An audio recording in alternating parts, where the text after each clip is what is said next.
So, what day is it today? Tuesday? Wrong. It's NWA Day. They want NWA? Let's give them NWA.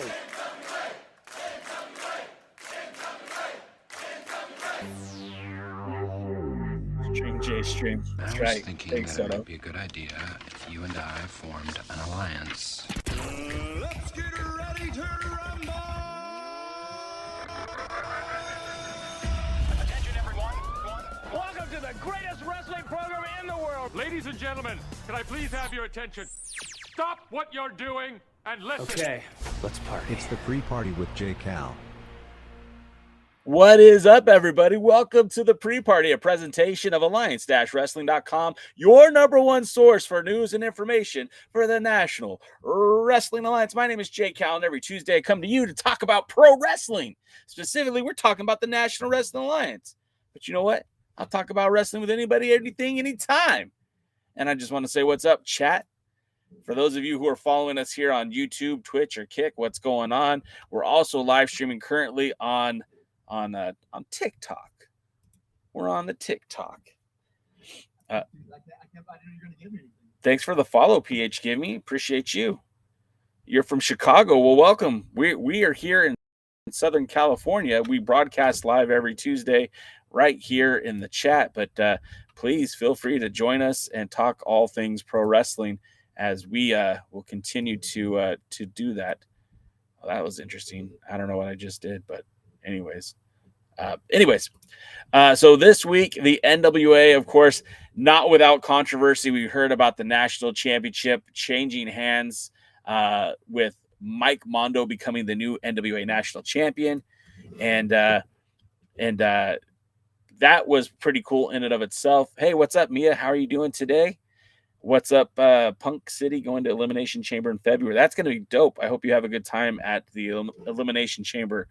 But getting back to Mr. Mike Mondo winning the NWA National Championship, this was a big moment for him in his career with the NWA.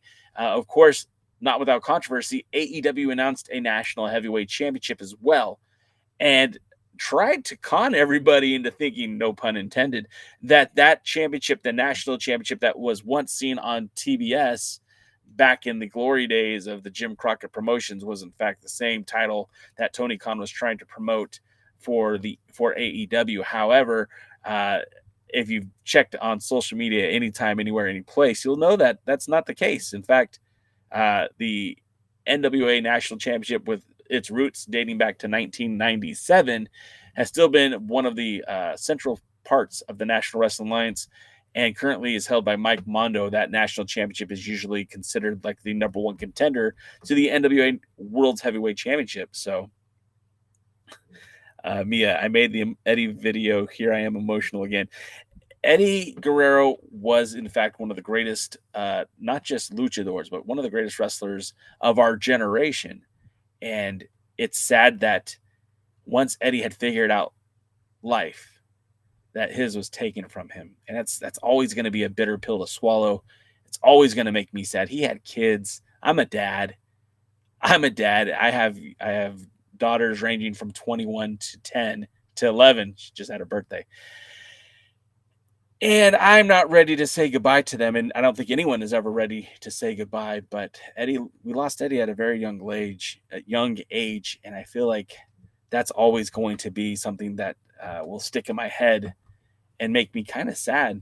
Will always make me sad that once life, and the sad thing is he wasn't the only one. You know, Umaga, we lost Umaga. Lance Cade, I had Lance Cade on this podcast. And he had just gotten released from the WWE, and he was excited about the opportunities that were ahead of him. He was excited about the opportunities to wrestle in All Japan Pro Wrestling and to wrestle for the NWA, and to not have the harness of WWE telling him who he could wrestle, how he could wrestle, what he was supposed to do. He was excited about the freedom that he was going to have. And then he passed away and didn't get to realize a lot of those dreams that he had. And that always crushes me when I think about it, because again, Trevor Murdoch and Lance Cade, were wrestling in the NWA in early 2007, 2008, 2009. And they were in pursuit of the world tag team titles. There was an opportunity for Cade to rejoin the WWE roster, which he took advantage of, and he regretted it. He said so in an interview that I did with him. He regretted going to the WWE, and he was happy to be free of that. But he never got to realize those opportunities within the NWA. He wanted a shot at the NWA Texas title. He wanted a shot at the NWA World's Heavyweight Championship that was held by Adam Pearce at the time.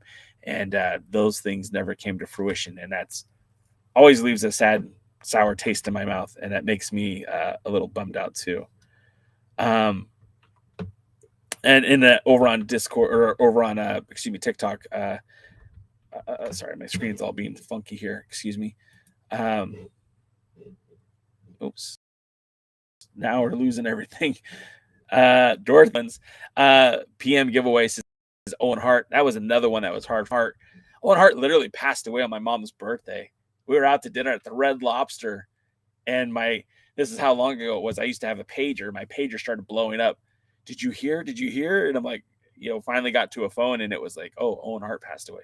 Owen Hart was my favorite wrestler at the time. I was crushed. Dodie's in the chat. What's up, Dodie? Good friend Dodie from Indonesia checking in. Hey, Jay, long time for me not to join this session, but I make sure to still keep in touch with the NWA thanks to Alliance Wrestling. Yes. And we try to keep you in touch too, Dodie. And I do see that you're pretty active on our Discord as well. If you guys want to find another place to talk wrestling, please consider joining the Alliance blog Discord. We focus primarily on the National Wrestling Alliance and the United Wrestling Network, but there's nothing that's off the table in terms of talking pro wrestling.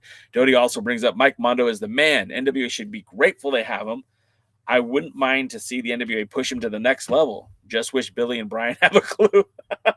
Dodie, you're speaking the truth here. And then Dodie finishes up with saying, speaking of All Japan Pro Wrestling, of course, Talos has been in All Japan Pro Wrestling and joining in the World's Strongest Tag League. Go Talos. Yeah, Talos getting that opportunity to go to All Japan Pro Wrestling. Of course, former world champion EC3 had his NWA world title defense in All Japan. I feel like they're kindred spirits, and I wouldn't mind to see more NWA talent interact with All Japan Pro Wrestling and vice versa. Definitely, All Japan is going to always have a place in the hearts of NWA fans forever because of its strong history and tradition connected to the NWA. Again, Giant Baba is the former NWA World Heavyweight Championship, and two of those titles that are part of the Triple Crown used to be NWA titles as well. So absolutely, All Japan is always going to be a part of the NWA, at least in the hearts and the minds of wrestling fans. Alex Misery entered the chat. I hope you're having a great day. I'm having a wonderful day in Saskatoon, Canada. I'm north of the border today. Nowhere near Southern California whatsoever. Noob's in the chat. What's going on, Noob? Hope you're having a great day as well. Is everyone ready to see the crush? Natalia Markova become NWA Women's Champion this week on Power. It is a long time coming. And yes, we know the results. We know that Steve G said just stopping by to leave a like and say hello. Steve, thanks for stopping by. I appreciate you just even for a second. Always and forever. Jeremy says, don't forget to like, share, and leave a comment after the stream. It helps with the algorithm. And we do appreciate the comments. Sometimes those comments get off too. Some people are like, get mad at me. Dodie says, Natalia Markova. Yeah, and this, look, the results of this match, we've known about this for a while. We've known about this title change for a while. And as much credit as you have to give Kenzie Paige for holding it together for the past 2 years as women's champion, she beat Camille, sent Camille packing. She did a tremendous job being women's world champion, but I do feel like it was time for a change. Markova has definitely been one of the top draws for the NWA, not just in a national sense, not just on Power, but we've also seen Markova wrestle all throughout the territory system, including New Mexico, Texas. She's been to, Seaverville. She's been to Eastern Tennessee. And I feel like you need to really celebrate that when you have a talent who's willing to put in the work and represent the brand. And that's certainly what Markova has done. And I'm interested to see who they're going to put against her. There's a lot of different ways this can go. We know that at Saw Win, she takes on Shotzi. So we'll see what happens with that as well. Over on TikTok, Soto brings up which wrestler's passing hit you the most. And, I'm going to say probably Owen Hart's passing, because I was a huge Owen Hart fan. It was during his Owen Hart 316 time. I grew up watching Owen Hart as the Blue Blazer. I thought that was really cool when I was a kid, the original Blue Blazer. And then when they brought it back kind of as a parody in the late 90s, it was funny, it was tongue in cheek, and it was silly. But it was fun too. And it really paid homage to Owen Hart's personality, who was, always playful, always a good time. And I felt like Owen Hart as a kid. I had an older brother. He was Brett. I was Owen. That was kind of the way it is. And watching Brett and Owen take on the team of the Steiner brothers, or just the Hart Foundation in general during that 1997 run, was some of my favorite time in pro wrestling. And for him to die so unceremoniously, he was in good health. It wasn't drug related. It wasn't a bad automobile accident. He died literally in the ring in front of thousands of people on pay-per-view. And that to me will never sit right. It was a stunt that went wrong, and I'll never be okay with that. And I kind of understand why Martha Hart holds a grudge against the WWE, because she lost her husband for something stupid. It didn't make sense. And of course, that was already after Brett was gone. And I'm sure Brett had a feeling had he been there, maybe he could have prevented it, which I think is crazy, because of course we can't control stuff like that. But it just seems really, really hard. And Eddie's was tough. Brian Pillman's affected me. Again, Brian Pillman had some demons that he battled. That one was hard. Lance Cade affected me because I had literally spoken to him just a few months before his passing. And the thing that's so sad about pro wrestling is there's never a shortage of these tragedies. These men and women put their bodies on the line for our entertainment. They do things to their body to make them more durable, stronger, faster. And at the end of the day, it takes the life out of them. It takes years off their lives. And, Samoa Joe, who I just spoke to on Saturday night, we talked about wrestling and longevity, and his career is coming to an end. He's made it clear that, he doesn't have much time left in the business. John Cena has 3 more appearances for the WWE. AJ Styles said 2026 will be his last year of being an active wrestler.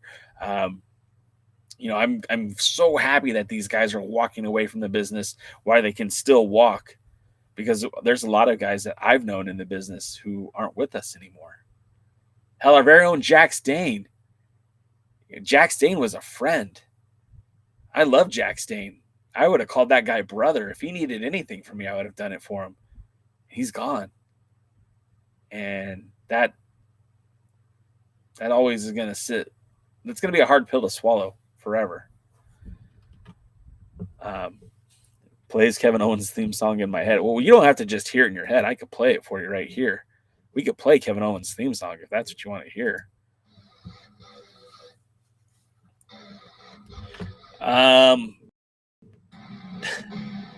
So let's see. Cody says NWA and All Japan both represent tradition, and both unfortunately have been suffered with sucks booking at the moment. Someone tell me if NWA and All Japan Pro Wrestling are not twin brothers from different mothers. That's pretty spot on, Dodie. Chris Drummond says traditional is great, Dodie, but if you don't evolve, you get left behind. There is truth to that, Chris. There is definitely truth to that. But I also feel like you could be loyal to your history and also evolve. I feel like you can do both. And you don't have to abandon your history. You just incorporate your history with what you're doing now. The NWA is trying to do that, but I feel like the direction that the NWA is heading is not a direction that celebrates the history. And it wouldn't take much to change that direction, but it has to come from the office, not from the boys in the ring, not from the fans watching it, but the direction of the promotion, which is led by, in this case, William Patrick Corgan, Billy Corgan, Smashing Pumpkins. And I just don't feel like that's a priority for him right now. Back in the day, if you're not in the U.S., you probably never got any details of what happened. I once believed a hoax who said Owen died after Tombstone by The Undertaker, and that explained Taker's long absence. Yeah, I mean, like, look, that's true, because you got to remember today the internet is such a vehicle in and of itself that you can, if you want to know what's happening in the world, literally you can just get on this little device and boop, boop, boop. You know what's happening anywhere, everywhere, all the time. The news cycle doesn't shut off. I remember listening to coming home from dinner after hearing the page, getting those pages that Owen Hart passed away, that it was literally on like talk radio, the company, programming that doesn't normally cover professional wrestling in any aspect. And they were talking about it, but it wasn't like you could go online and look, because there was no online in 1996, 97, or it was very limited. So yeah. Dodie brings up evolving and keeping tradition can go hand in hand, and I agree with that, Dodie. I 100% agree with that idea that you don't have to abandon your core values to evolve. The wrestling gimmicks and storylines, that is ever evolving, but keeping the values and core and history of that and tradition of that business doesn't have to change. I mean, look at Coca-Cola. Coca-Cola is Coca-Cola has always been, like they changed the formula in the 80s and people freaked out and then went right back to the original formula. That might have been just a marketing campaign, or it might have been an effort to do something different.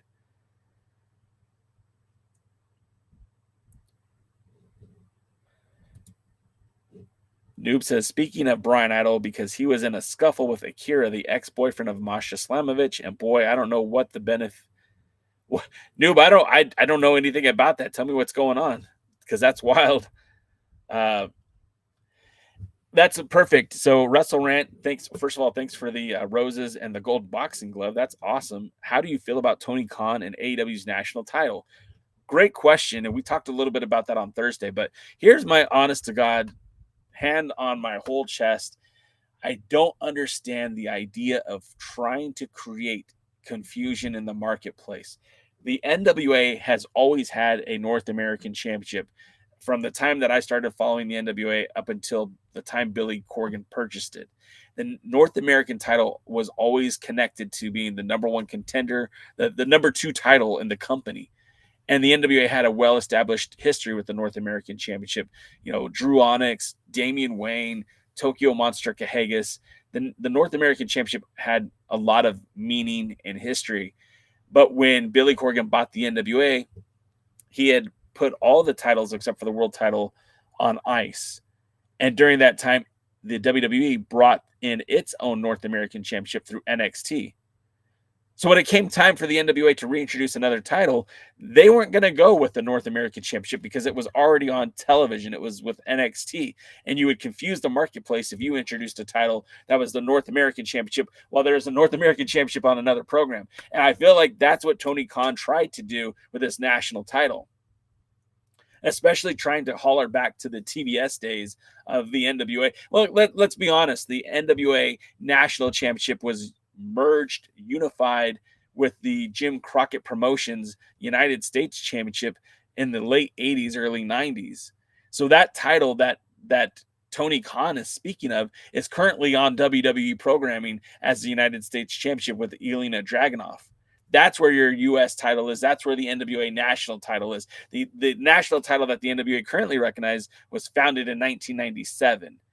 And the history of that title is connected directly. The correlation goes to the title that is being defended today. So when we talk about the national title and Tony Khan, like, I don't know why you would try to confuse the marketplace. There are plenty of other names for titles. You know what the WWE doesn't have currently is a TV title.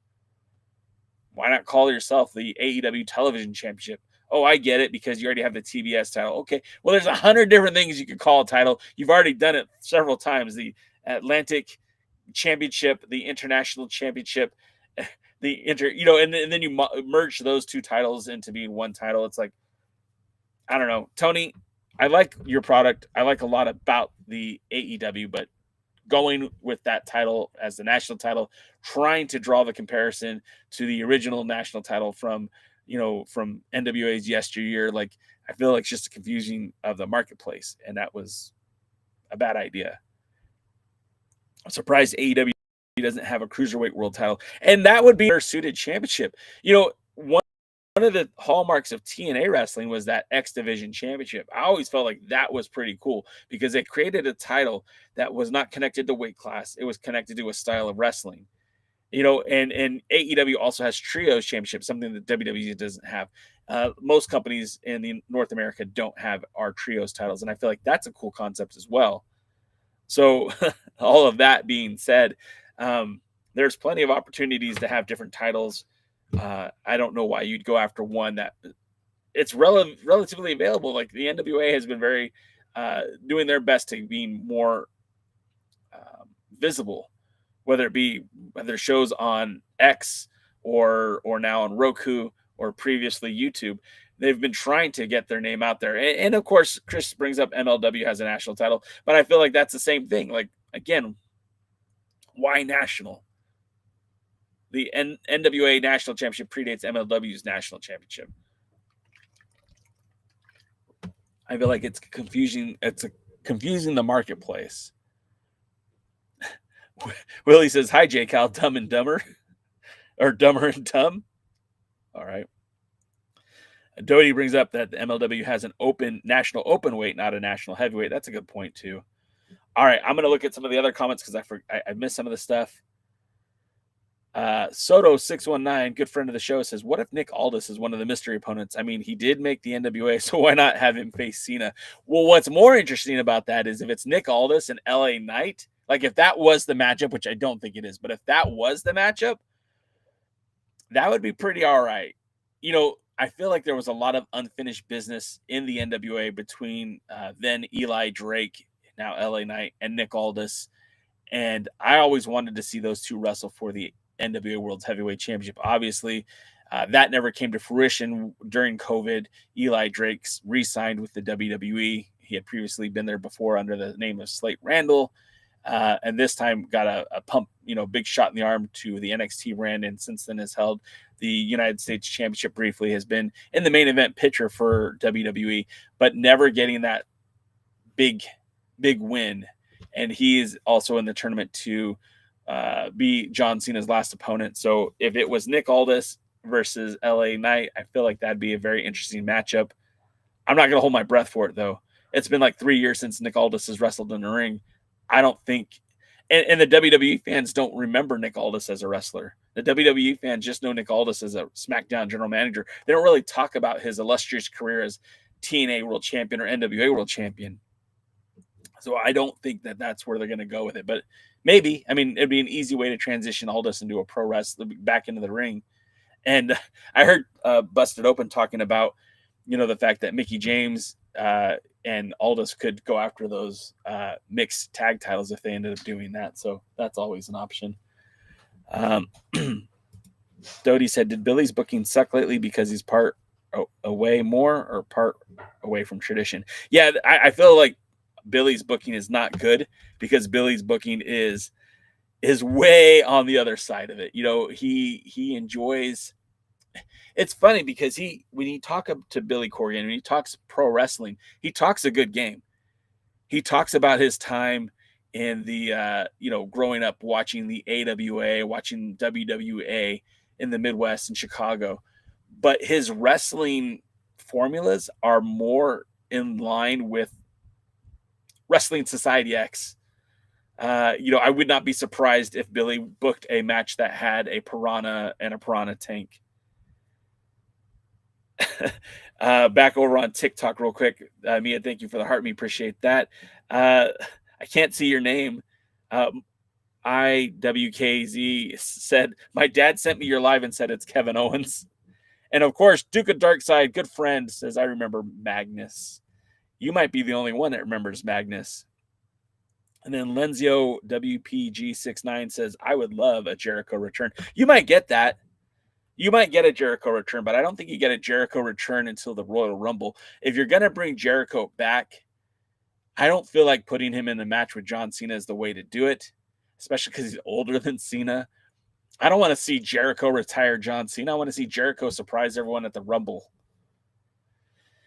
Patrick Morris says, how do you evolve and keep your tradition in wrestling? And is Billy Corgan doing that? Well, I think the first answer, Patrick, is no, he's not. If he was, I don't think any of us would be complaining. And it's a very simple, the tradition of the NWA was always less about the sideshow stuff and more about the pro wrestling. I mean, go back to Jim Crockett Promotions, or if you can find it, go back to Don Owens in Portland. Like, the wrestling was always the central figure. The gimmicks, the storylines were always a little bit more muted than maybe the WWE. You know, even back in the 80s, you just think about the prime of the WWE and the prime of the NWA. You had Nature Boy Ric Flair with the Four Horsemen battling everybody to prove that he was the real world's heavyweight champion. And if Flair couldn't beat you one-on-one, then he had the Horsemen to make sure that he was going to hold on to that title. It was treated more like an entertainment sport. When we go to the WWE or WWF at the time, Hulk Hogan was treated like a cartoon, like a superhero, like larger than life. And the way that Hulk Hogan, you know, his opponents that were chosen from him, it was never Hogan facing the best wrestler in the company. Otherwise, he had had matches with Dino Bravo and Greg the Hammer Valentine and Harley Race. Hogan generally was facing whichever big guy they could bring in at the time. You know, it was King Kong Bundy. It was Big John Studd. It was, Bam Bam Bigelow. It was Kamala. It was The Undertaker. It was Yokozuna. They were just trying to find the next big mountain for Hulk Hogan to move. And that wasn't wrestling. It was just play fighting. And I don't feel like those are the same thing. And I'm not trying to put anything down. If you enjoy what the WWF was, is, or will be, that's fine. But I feel like the NWA wasn't like that. The NWA were wrestlers and they wrestled. WWE was story time, and it was entertainers doing story time, if that makes any sense.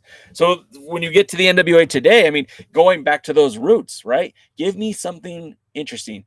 You have, I know at Saw Win, we're going to see Trevor Murdoch and we're going to see Alexander Hammerstone. And these are two big dudes who are going to beat the ever-living crap out of each other. I don't need a little person to come in and interfere. I don't need an exaggerated, convoluted way of why these guys are wrestling. They should be wrestling for an opportunity to face the World's Heavyweight Championship. Done. And it's as simple as that. If the 10 pounds of gold is the top prize in pro wrestling, then that's all the motivation anyone needs to step into the NWA ring. But, Patrick Moore says, I don't see a confusion, to be honest. I mean, UWN and AIWF both have heritage titles. Heck, UWN and Memphis also have heritage titles. Would that confuse you? Patrick, you're speaking of a very central promotion. When we talk about the United Wrestling Network, look, I love UWN, but UWN is not WWE. UWN is not AEW. And if it wasn't trying to confuse the marketplace, if it wasn't trying to confuse wrestling fans, then why bring up the NWA? Or maybe not the NWA, but why bring up the proximity to the NWA? Like, I know they didn't officially say National Wrestling Alliance, but they were talking about a title that was showcased on TBS, which is the NWA title. So in a roundabout way, they're trying to link their title and its history to the NWA without mentioning the NWA.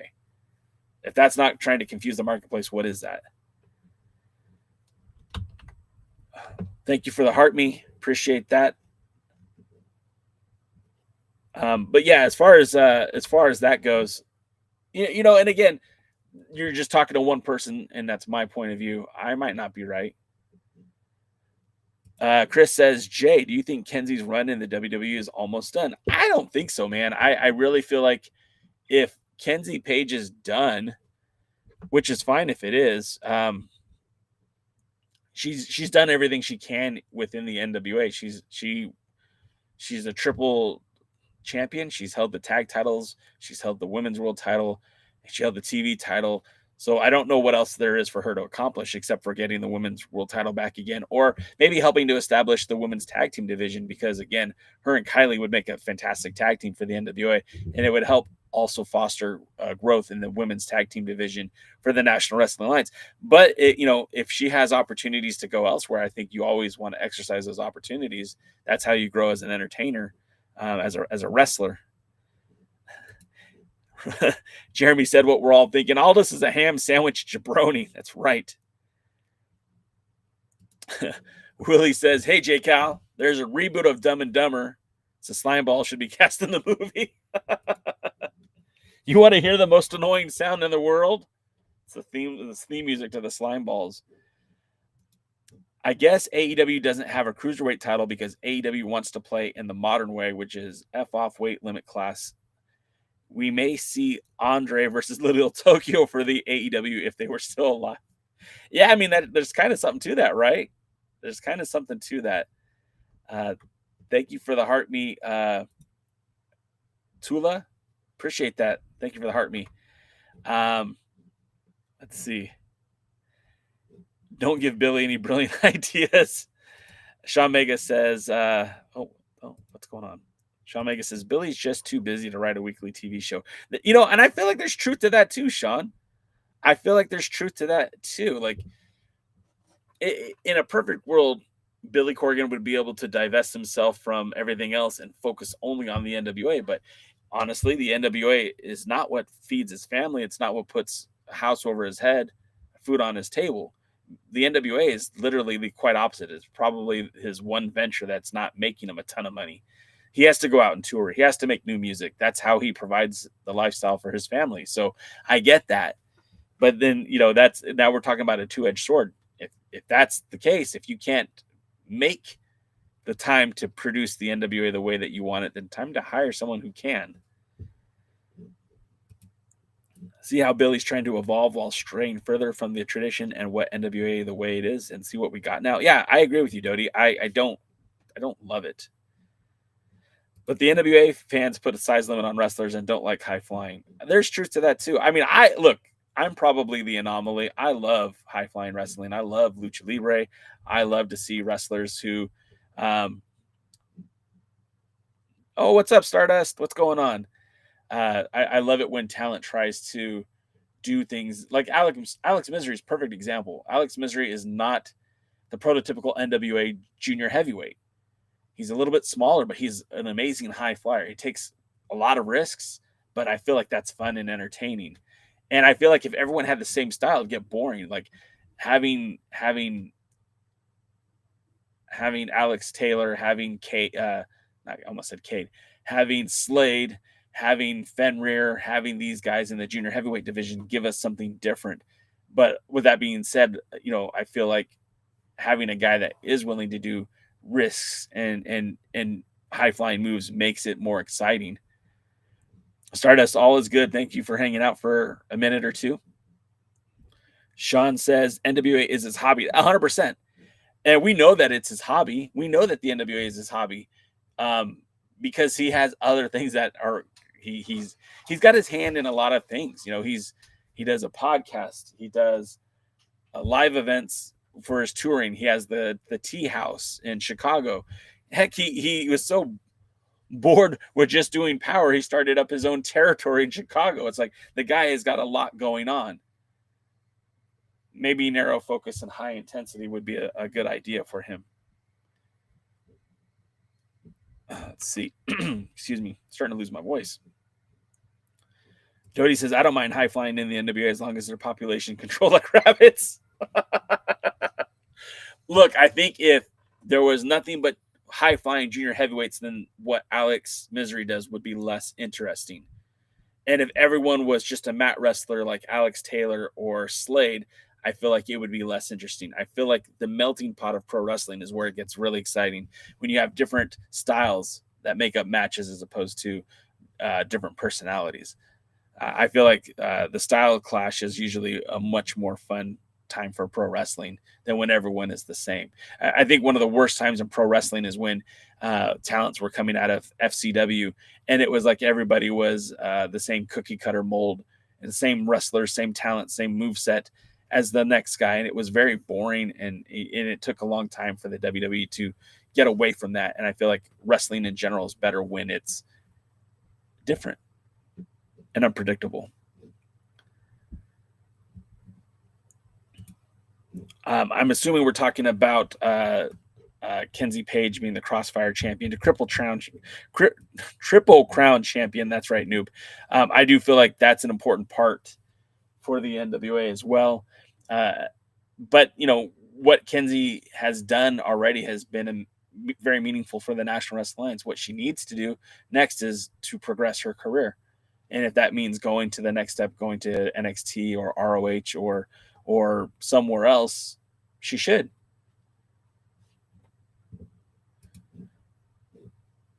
Did Willie just move his love from tires to the slime balls? Yeah. I see you, Emil K. What's up? I hope you're having a good Tuesday. In a perfect world, Billy would have a wrestling brain as Giant Baba and Herb Simmons. Yeah, I mean, that would be pretty cool, right? Like if we had some of that old school wrestling booking, right? Like what would be amazing is if there was somebody just like Dusty Rhodes that could be a part of this new modern National Wrestling Alliance and bring that all together. But I don't think we're going to get that either. Mar says, I thought that was Kevin Owens. Yeah, I get that quite a bit.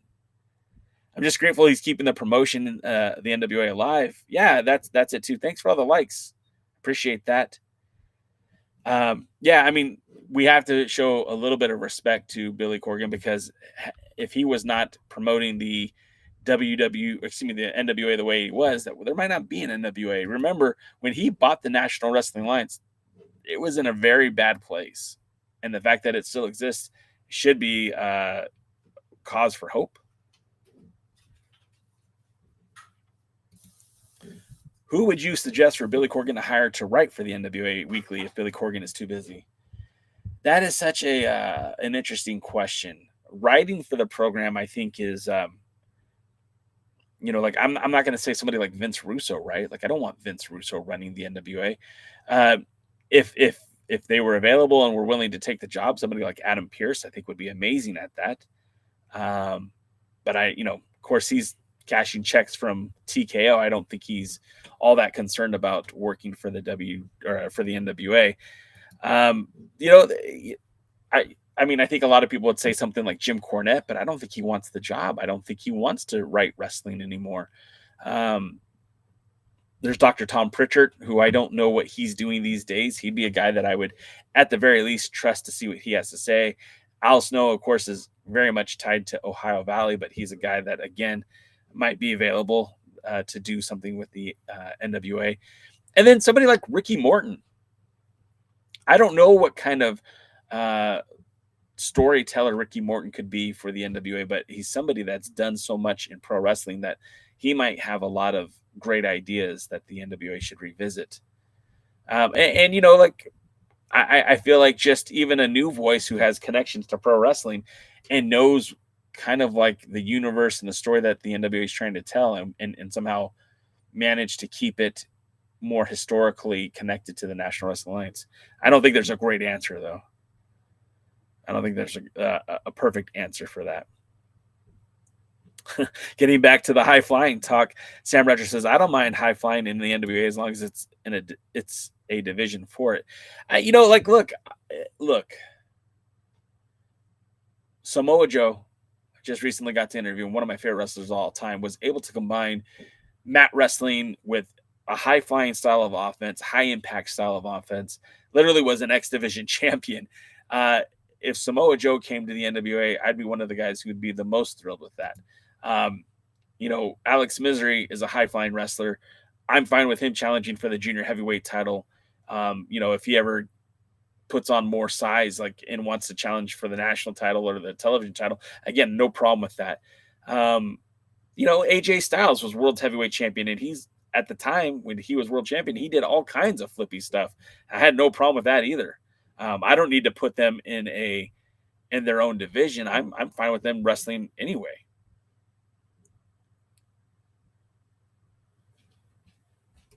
And then Doty brings up our friend Wrestling with Classic. He has Classic in St. Louis mind and has a relationship to Herb Simmons. I would love people like him the right as an NWA booker. That's interesting.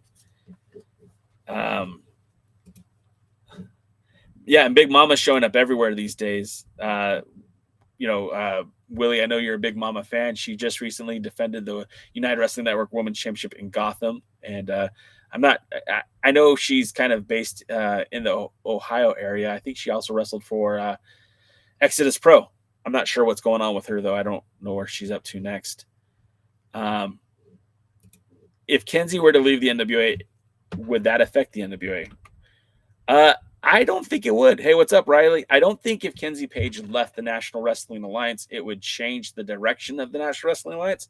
I think it would open the door for some more people to get different opportunities. Because anytime, and that's the thing about pro wrestling, the cream always rises to the top. And when a talent gets promoted, gets that next booking, gets that next date, goes into a new territory, it creates a void that needs to be filled. And right now, Kenzie Paige has spent the last 2 years on top of the women's division. If she were to leave the NWA, that would create a void. Now, Markova wins the title tonight. That doesn't necessarily fill the void, which means there's going to be another position available, someone to take Markova's spot. And some might say that might be Tiffany Nieves. Okay, cool. Then you need to fill the TV spot and the tag titles. So there's always something to happen. There's always some forward movement. And I don't think any one person is going to control the fate of the National Wrestling Alliance. If Tom Latimer were to move on, it doesn't change the NWA. Nick Aldis left. It changed the NWA in the fact that it was already in the process of changing, but it didn't change the direction that the NWA was heading. Sean Moyer says Al Snow would be my pick, but he is all in Ohio Valley Wrestling. Yeah, I think he's part owner of OVW. So again, that'd be a hard guy to pull away. About Vince Russo, we need some wizard to hypnotize Billy so he'll forget there's a human named Vince Russo on God's green earth. Yeah, I think I don't think you have to worry about Vince Russo in the NWA, especially with him trying to pull that him working for JCW, and he kind of alleged that it was the NWA, a historic brand, and all that. Willie Billings said no to Jim Cornette. What about Ricky Steamboat or Dory Funk Jr. as matchmakers? Ricky Steamboat, I would be very interested into seeing what he could come up with. I don't have a lot of faith in Dory Funk.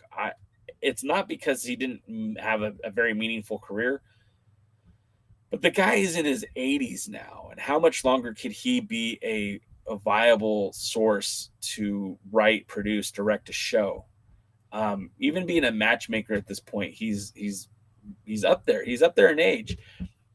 One that we haven't mentioned, what if Jeff Jarrett, not on camera, but behind the scenes for the NWA?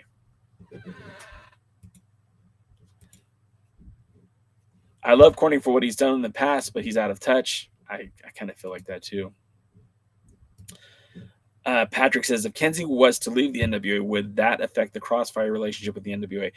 Patrick, that's a great question. I can't tell you with any certainty, but I would say this, Tommy Henry's been getting a lot of TV time with the NWA. Kylie Paige is still active on the roster. If Kenzie was the only one to leave, I don't think it would impact the relationship at all. If Kenzie were to leave and Kylie were to go with her, that could, but maybe not even necessarily. We're probably too hostile to high flyers, but I begin to remember Vader was a bit of a high flyer, and I want NWA to have wrestlers in the mold of Vader. I wanted Paro to be the modern day Vader. That never happened. I think high flyer is disliked so much because of all the indie stuff. Flip, no sell BS. Yeah, and that's the thing too. I feel like modern wrestling has kind of changed the way that we look at junior heavyweights and cruiserweights in general. I feel like the best kind of, like we saw it with Alex Taylor a couple of weeks ago at the 77 anniversary show. Like when he did the dive on the stage, it didn't feel forced. And it wasn't like, boom, big move, then jump up, another big move, jump up, another big move. They sold it. They sold it like he had dropped a bomb on him, because he, in fact, was a bomb that was dropped on his opponents. He was dropped on those guys. So I like that kind of high-flying movie. When I go to Mexico and I watch Lucha Libre, I'll see a guy do a dive that sends him into the crowd, and I'm so amazing, incredible, and crazy. And it takes a few minutes before you see them back in the ring. But, towards the end of the match, the climax, there's always the guys who, no sell. And it's very reminiscent of, King's Road style of wrestling where, they get fired up and just go to war. I don't always think that's what's best. Chris Shoemaker says, so Tyrus wasn't the generation's Vader? Hell to the no, Chris. Hell to the no. Sean Moye says, modern wrestling is way more athletic, but some are just spot fest. Yeah, and I don't think, I think what anyone in this chat is saying is we don't necessarily want spot fest. We want good wrestling with good stories that go with it. It's not all about the moves. It's about how wrestling makes you feel.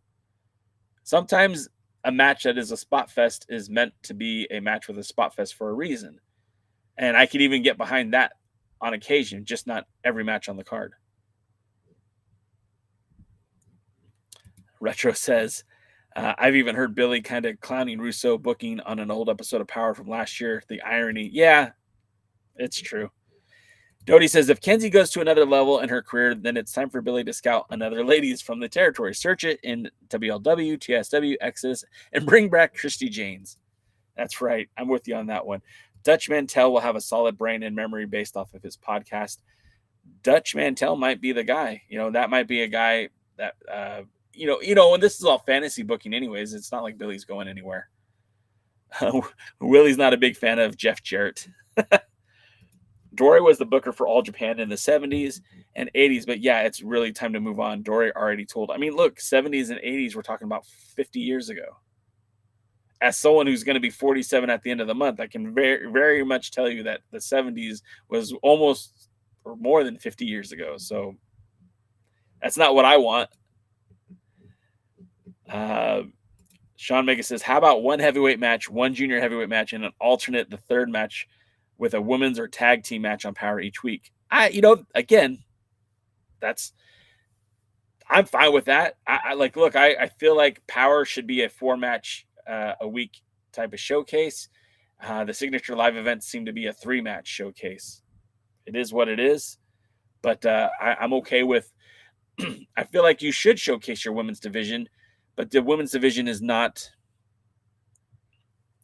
it's not as heavily populated as the men's division. So like focusing on your national title, your TV title, your women's title, there's so much stuff going on, and it just, I don't know.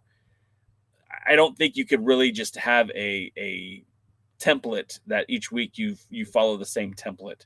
I feel like it's always going to have to change and evolve. But again, that's really up to, WPC. Soto said it's a solid interview with Samoa Joe. I appreciate that, Soto. I really did. I tried to think some of out of the box questions. I got to be honest. Samoa Joe is my favorite wrestler, and it was a little bit nerve-wracking interviewing him. I didn't know how much time I would have. I didn't know how much opportunity I'd have to speak with him. And it was all just a game day decision if Joe was even going to be willing to do the interview. So the fact that he gave me 10 minutes, I'm eternally grateful for. If you guys haven't seen it yet, it's currently on our YouTube channel, the Samoa Joe interview. I'm probably going to re-upload it because the live interview kind of got glitchy, and I don't think it sounded all that great.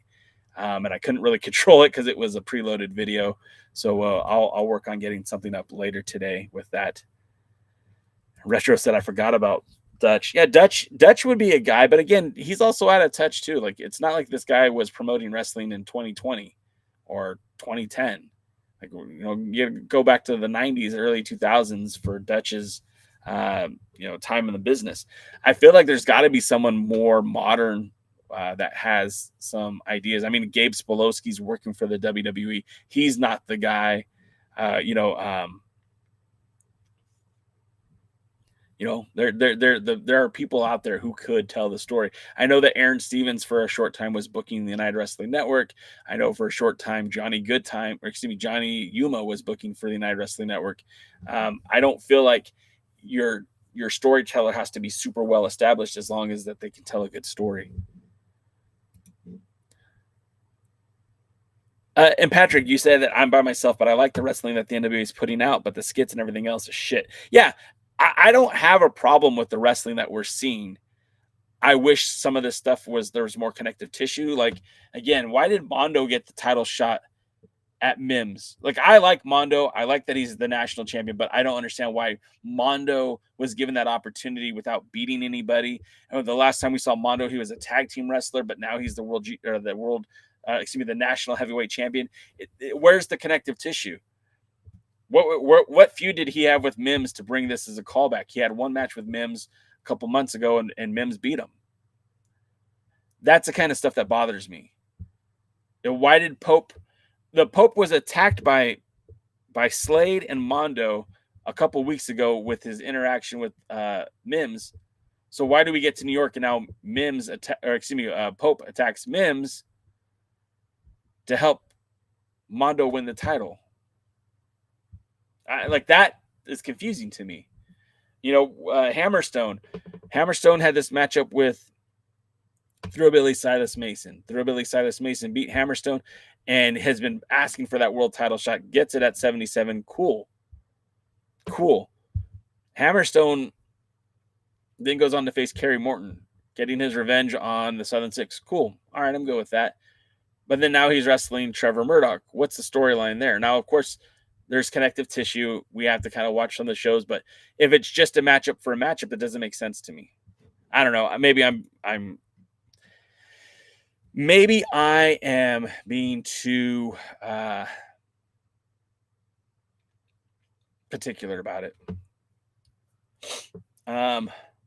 If Dreamer wasn't so much in a TNA guy, I think he would be a good for the NWA. Yes and no. Look, there's things that Tommy Dreamer does that I don't think would work well in the NWA either. I feel like Bully Ray might be a good guy too, but there's a lot of things that he says that just make me go, well, what are you talking about? Chris Shoemaker says, what's the current status for Camille?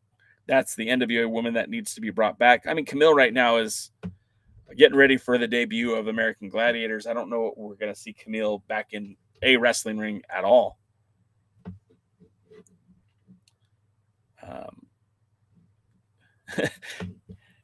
We can match Dutch with Corny, to be honest. Yeah, I feel like that. Dodie said, did you question Samoa Joe? Does Billy Corgan suck? No, I didn't bring up Billy Corgan to Samoa Joe. I didn't really ask anything that would have gotten him hot water with the office. I kind of went back to his time with Shinya Hashimoto. I went back to his time in, I asked him about what he thought about Hangman Page. I asked him his thoughts on, well, you just have to watch the interview. There's a lot more to it. Let's see. Mims versus Mondo was at Shockwave, and it was a decent match.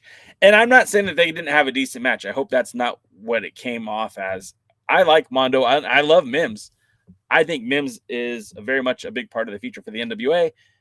I just felt like there should have been a little bit more connective tissue. Like, why are they getting this rematch? Why is Mondo getting this opportunity? Stuff like that should play out. Like, that's why you have TV tapings for. The TV tapings feel so disconnected from the signature live events, and that's not how it should be. Poyo was on here a couple weeks ago while we were doing a live and mentioned, if you just disconnected, the live event and you didn't know the results of the live event and you just watched it weekly as a TV show, you might enjoy it better. But there's still like disconnects between what's happening on Power and then what happens on a signature live event. I know it's all still Power, but it's not connected in the way it should be. The last time we saw Slade and Mondo, they were a tag team, and then we saw them at the Crockett Cup. They looked really good as a tag team, and then they attacked Mims at the TV tapings, and then we get to New York, and we've got Slade wrestling for an opportunity to become the number one contender for the junior heavyweight title, and Mondo wrestling for the national title. Well, what happened to our tag team? That's the kind of stuff that bothers me. And the late faking news, David Valentine says, breaking news, the NWA is going to invade the United Wrestling Network. Won't happen. Never will happen. Never say never, but that's never going to happen. Camille is in prison doing hard time. Camille has been enjoying passive income from Tony Khan and been pursuing her passion, truly enjoying such an ideal life. Yeah, I mean, look, it would be cool to see NWA talents in the United Wrestling Network and vice versa.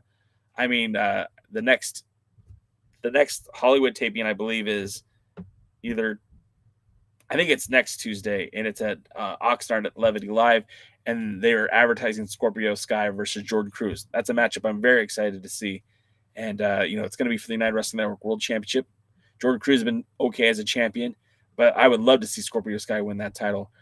But again, Scorpio Sky works for AEW. Probably won't see the title much if he wins it. So what do you do? Patrick Moore says, I agree there. Also, there's not really connected tissue between the main NWA and the territories. Like Carson Drake should have been referred to as both the JCP Southeast champion and the WLW champion. I couldn't agree more with you, Patrick. The NWA is like a 4-part disconnected universe, right? So you've got Power. Power is where they've put all their effort and energy. That's where Billy Corgan's passion is. But it doesn't connect to the rest of the territories.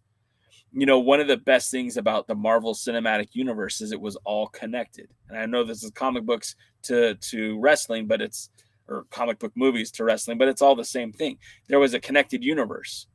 The Iron Man in the Hulk movie was still Tony Stark, was still Robert Downey Jr. They still had an important role to play. And when they built the Avengers, they were taking the stories from all these back characters, right? They introduced a few new ones, but at the same time, it was the core 3 guys. Iron Man, Captain America, and Thor. Those had origin stories that led to this. There was connection. We don't have that connection these days. What do you mean, Retro? Half of effort? What do you mean, Retro? But going back to what Patrick was saying, I wish there was that connective tissue. Excuse me, guys. I wish there was that connective tissue between the NWA territories and what they're doing at the live events and what they're doing on Power. But again, I feel a lot of that is problematic because you're filming stuff and it's 3 months before we see it on TV. That's another problem that needs to be addressed before I think we can get there. But my friends, I have to say our time is up. Patrick, okay, all right. You're right, Retro. He is putting in half the effort. All right, Patrick, I'm going to try to knock this out, and then we'll call it a night. How do you connect the main NWA and the territories? It's a great question, and I'm sure if Billy had the answer, we might see more of it. But there has to be a long-term booking. Everyone has to be talking. We have to kind of have a plan for each talent. So Billy should be looking at the NWA. Billy should be looking at the NWA as this greater universe. And how do we tie this piece to this piece to this piece? Now, I'm not saying that, when Don Owens was doing what he was doing in Portland, he didn't really care what was happening for Jim Crockett Promotions.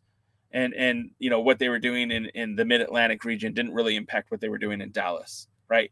The one thing that was common was the World's Heavyweight Championship. And if that's all it is, that's fine. That's all it is. But then Power shouldn't really be referring to the territories, and they shouldn't be brought up. I don't remember watching Jim Crockett Promotions back in the day and them spending a lot of time talking about what was happening at the, other territories. But like Retro says, you have to speed up the tapings. That would be the first thing. And there shouldn't be a 3-month turnaround. If I'm going to watch Power, if I watch Power tonight, I shouldn't be seeing like, hey, the next week, we're going to see matches from Tampa. Like they should be already talking about Sal Win, which happened a few weeks ago. Because the disconnect makes it such a great divide. There was a point where Carson Drake was a TV champion and he didn't have a belt. It didn't make sense. Anyway, I feel like bringing the TV taping turnaround would be a huge impact. But then, it should be a grand scale booking. And Billy should have an idea of what's happening in the territories. And the territories should have an idea of what's happening in Power. And there should be maybe a booking committee. I know it's crazy, but maybe Billy should have somebody like Brian Idol and Jeremiah Plunkett and Joe Cazana working together to kind of formulate ideas for the rest of the territory system, so that when you're bringing guys in from Texas, they're brought in with a purpose. Hey, this is Izzy James, the Texas champion. He's going to be defending the title tonight. Or, hey, this is a showcase match from WLW. We're going to see Camaro Jackson versus Carson Drake. The title's not on the line. This is just a showcase match for WLW. Things like that, I feel like would bring stuff closer and it would make it seem more connected. But guys, I'm starting to lose my voice, and I've got to run because I've been on for a couple hours now. So we're going to call it a day. I appreciate you guys hanging out with us. We'll be back tomorrow. Not tomorrow. We'll be back on Thursday as we recap Power. Of course, this week, we didn't even talk about Power. Real quick, Markova and will challenge Kenzie Paige for the women's world championship. The Burke is on the line. We're also going to see Daisy Kill take on Baron Von Storm. I wonder if the Iron Claw comes into play. And then I don't think it's the main event, but another matchup for this show is the Territory go to war as Crossfire and Joe Cazana Promotions do battle with representatives from both promotions. But that's going to do it for us, guys. Thanks for hanging out. I do appreciate you. Make sure you tune in on Thursday as we'll be recapping this week's Power. Well, I'm sure we'll be talking about some other things. Of course, a lot of wrestling news and information at the Alliance blog at alliance-wrestling.com. And the Samoa Joe interview, it's up on YouTube, but I will probably put it up again later, a more cleaner version. So stay tuned for that. And until next time, we'll see you at the matches. Thanks for joining the stream. This has been a presentation of alliance-wrestling.com. We genuinely appreciate your support. Would you consider subscribing so you'll never miss a future episode? I'd also like to remind you we do a live stream every Tuesday at 5 p.m. for NWA Power. You can find us on social media at the Alliance blog. And until next time, we are the Alliance.